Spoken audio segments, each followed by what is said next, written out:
What if I told you there's some unfinished lore from the Urbz that is answered in the businesses and hobbies pack from The Sims 4? In Nordhaven, there's a household called the Urbane House Sharers, consisting of three Sims: Crispin Black, his adoptive child, Ollie Mark, and their roommate, Cannonball Coleman. At first glance, these three may seem like unfamiliar faces and an unlikely trio, but if you've ever played the Urbz, you would know Crispin Black and Cannonball Coleman are NPCs from the console and the handheld versions of the Urbz who you can interact with. Now, although Crispin and Cannonball are familiar faces to those of you who have played the game, you may be asking exactly who is Ollie. Now, it may seem like an odd choice at first that they decided to randomly give Crispin an adoptive child, but the decision is not so random after all. In The Sims 4, Crispin is very open and honest about the fact that he is Ollie's adopted father. If you befriend and ask him about Ollie's parents, at first he makes a silly joke about fishing Ollie up out of the sea as a baby, which, okay,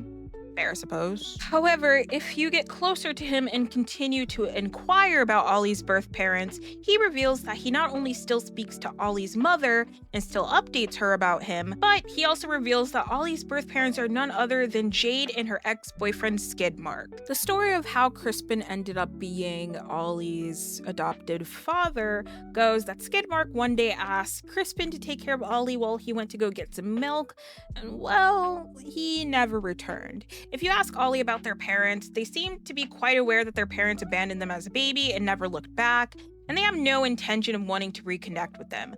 Cannonball will also even give you some insight that they probably gave Ollie up because their relationship was toxic and not going anywhere. Although Ollie may not want anything to do with their ties to Urbz, it makes me wonder just how many more NPCs from previous games may show up with continuing Sims lore in The Sims 4. And who knows, maybe now we'll finally get to know what really happened to Skip Broke. Thanks so much for watching, and follow and like this video for more Sims lore.